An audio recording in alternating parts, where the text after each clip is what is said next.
Chapter 10. The Indian Gentleman. But it was a perilous thing for Ermengarde and Lottie to make pilgrimages to the attic.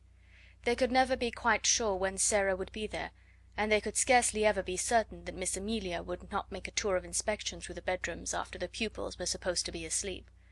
So their visits were rare ones, and Sara lived a strange and lonely life.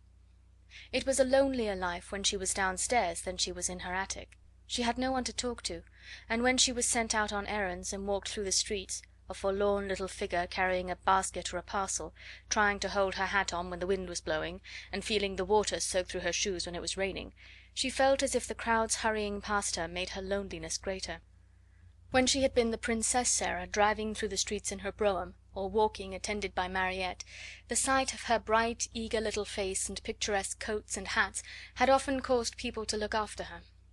A happy, beautifully cared for little girl naturally attracts attention. Shabby, poorly dressed children are not rare enough and pretty enough to make people turn round and look at them and smile. No one looked at Sara in these days, and no one seemed to see her as she hurried along the crowded pavements. She had begun to grow very fast, and as she was dressed only in such clothes as the plainer remnants of her wardrobe would supply, she knew she looked very queer indeed. All her valuable garments had been disposed of, and such as had been left for her use she was expected to wear so long as she could put them on at all. Sometimes when she passed a shop window with a mirror in it, she almost laughed outright on catching a glimpse of herself, and sometimes her face went red and she bit her lip and turned away.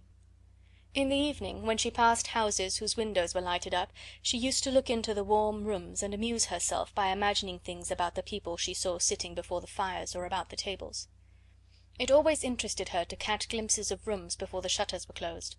There were several families in the square in which Miss Minchin lived, with which she had become quite familiar in a way of her own. The one she liked best she called the large family. She called it the large family, not because the members of it were big, for indeed most of them were little, but because there were so many of them. There were 8 children in the large family, and a stout rosy mother, and a stout rosy father, and a stout rosy grandmother, and any number of servants.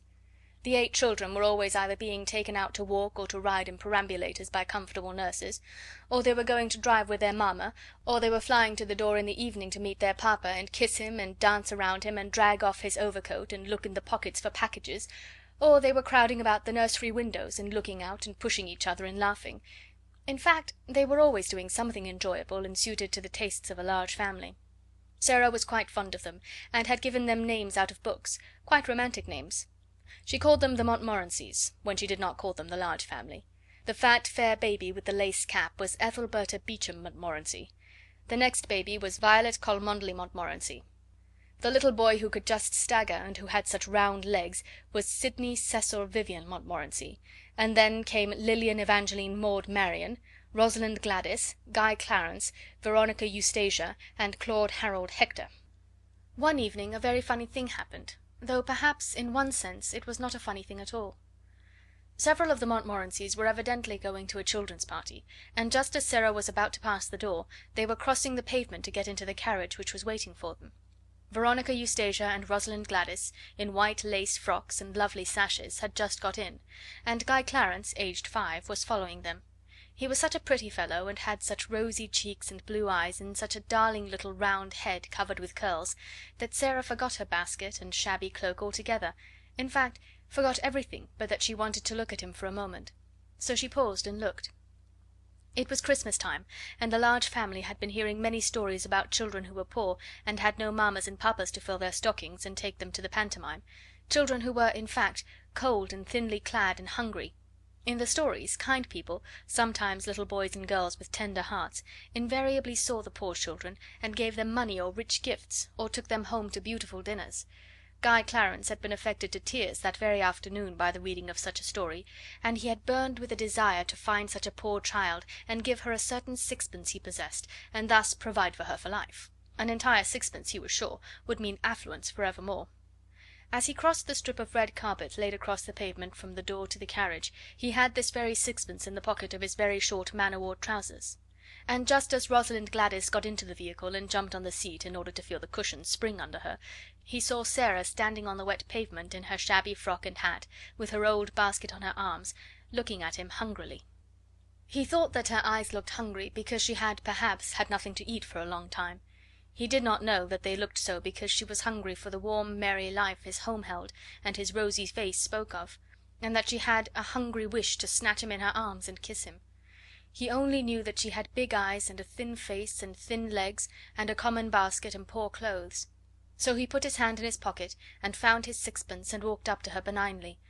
"Here, poor little girl," he said, "here is a sixpence. I will give it to you." Sara started, and all at once realised that she looked exactly like poor children she had seen in her better days, waiting on the pavement to watch her as she got out of her brougham. And she had given them pennies many a time. Her face went red, and then it went pale, and for a second she felt as if she could not take the dear little sixpence. "Oh no," she said. "Oh no, thank you. I mustn't take it indeed." Her voice was so unlike an ordinary street child's voice, and her manner was so like the manner of a well bred little person, that Veronica Eustacia, whose real name was Janet, and Rosalind Gladys, who was really called Nora, leaned forward to listen. But Guy Clarence was not to be thwarted in his benevolence. He thrust the sixpence into her hand. "Yes, you must take it, poor little girl," he insisted stoutly. "You can buy things to eat with it. It is a whole sixpence." There was something so honest and kind in his face, and he looked so likely to be heartbrokenly disappointed if she did not take it, that Sara knew she must not refuse him. To be as proud as that would be a cruel thing. So she actually put her pride in her pocket, though it must be admitted her cheeks burned. "Thank you," she said. "You are a kind, kind little darling thing." And as he scrambled joyfully into the carriage, she went away trying to smile, though she caught her breath quickly and her eyes were shining through a mist. She had known that she looked odd and shabby, but until now she had not known that she might be taken for a beggar. As the large family's carriage drove away, the children inside it were talking with interested excitement. "Oh, Donald!" This was Guy Clarence's name. Janet exclaimed alarmedly. "Why did you offer that little girl your sixpence? I'm sure she is not a beggar." "She didn't speak like a beggar," cried Nora, "and her face didn't really look like a beggar's face. Besides, she didn't beg," said Janet. "I was so afraid she might be angry with you. You know, it makes people angry to be taken for beggars when they are not beggars." "She wasn't angry," said Donald, a trifle dismayed, but still firm. "She laughed a little, and said I was a kind, kind little darling thing, and I was," stoutly. "It was my whole sixpence." Janet and Nora exchanged glances. "A beggar girl would never have said that," decided Janet. "She would have said, 'Thank you kindly, little gentleman, thank you, sir,' and perhaps she would have bobbed a curtsy." Sara knew nothing about the fact, but from that time the large family was as profoundly interested in her as she was in it. Faces used to appear at the nursery windows when she passed, and many discussions concerning her were held round the fire. "She is a kind of servant at the seminary," Janet said. "I don't believe she belongs to anybody. I believe she is an orphan. But she is not a beggar, however shabby she looks." And after that she was called by all of them the little girl who was not a beggar, which was, of course, rather a long name, and sounded very funny sometimes when the youngest one said it in a hurry. Sara managed to bore a hole in the sixpence and hung it on an old bit of narrow ribbon round her neck. Her affection for the large family increased, as indeed her affection for everything she could love increased. She grew fonder and fonder of Becky, and she used to look forward to the 2 mornings a week when she went into the schoolroom to give the little ones their French lesson. Her small pupils loved her, and strove with each other for the privilege of standing close to her and insinuating their small hands into hers. It fed her hungry heart to feel them nestling up to her. She made such friends with the sparrows that when she stood upon the table, put her head and shoulders out of the attic window and chirped, she heard almost immediately a flutter of wings and answering twitters, and a little flock of dingy town birds appeared and alighted on the slates to talk to her and make much of the crumbs she scattered. With Melchisedec she had become so intimate that he actually brought Mrs. Melchisedec with him sometimes, and now and then 1 or 2 of his children. She used to talk to him, and somehow he looked quite as if he understood. There had grown in her mind a rather strange feeling about Emily, who always sat and looked on at everything. It arose in one of her moments of great desolateness. She would have liked to believe, or pretend to believe, that Emily understood and sympathized with her. She did not like to own to herself that her only companion could feel and hear nothing.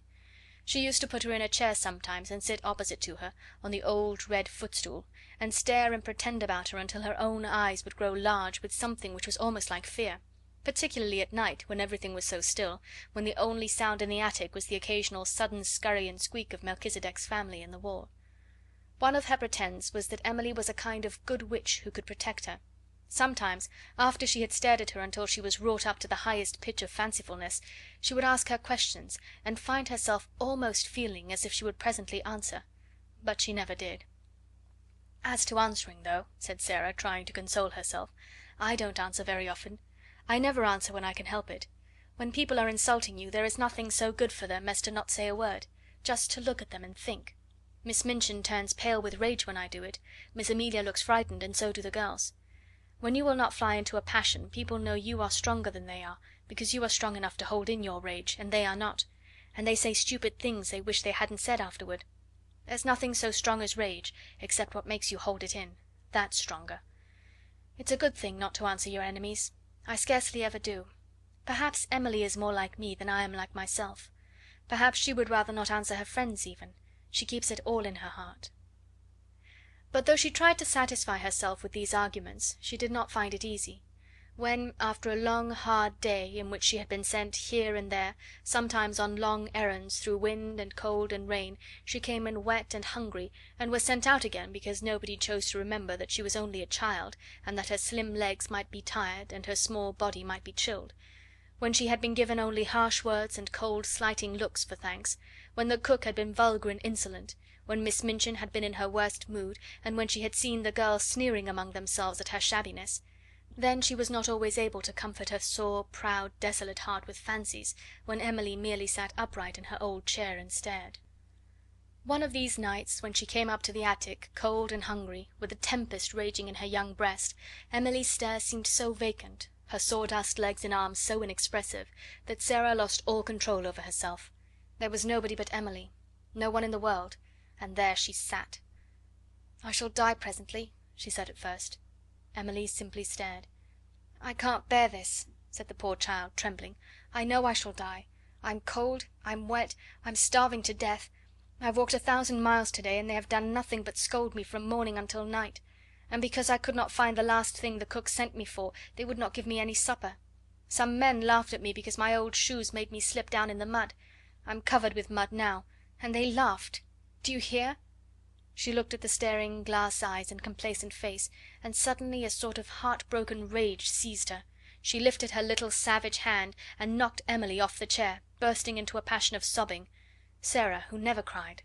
"You're nothing but a doll," she cried. "Nothing but a doll, doll, doll. You care for nothing. You're stuffed with sawdust. You never had a heart. Nothing could ever make you feel. You're a doll." Emily lay on the floor, with her legs ignominiously doubled up over her head, and a new flat place on the end of her nose, but she was calm, even dignified. Sara hid her face in her arms. The rats in the wall began to fight and bite each other and squeak and scramble. Melchisedec was chastising some of his family. Sara's sobs gradually quieted themselves. It was so unlike her to break down that she was surprised at herself. After a while she raised her face and looked at Emily, who seemed to be gazing at her round the side of one angle, and somehow, by this time, actually with a kind of glassy-eyed sympathy. Sara bent and picked her up. Remorse overtook her. She even smiled at herself, a very little smile. "You can't help being a doll," she said with a resigned sigh, "any more than Lavinia and Jessie can help not having any sense. We are not all made alike. Perhaps you do your sawdust best." And she kissed her, and shook her clothes straight, and put her back upon her chair.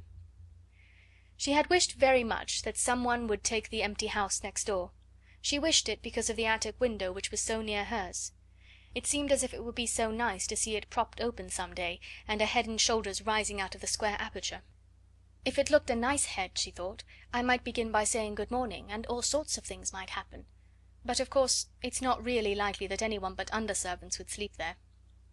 One morning, on turning the corner of the square after a visit to the grocer's, the butcher's, and the baker's, she saw to her great delight that during her rather prolonged absence a van full of furniture had stopped before the next house, the front doors were thrown open, and men in shirt sleeves were going in and out carrying heavy packages and pieces of furniture. "It's taken," she said. "It really is taken. Oh, I do hope a nice head will look out of the attic window." She would almost have liked to join the group of loiterers who had stopped on the pavement to watch the things carried in. She had an idea that if she could see some of the furniture she could guess something about the people it belonged to. "Miss Minchin's tables and chairs are just like her," she thought. "I remember thinking that the first minute I saw her, even though I was so little. I told Papa afterward, and he laughed and said it was true.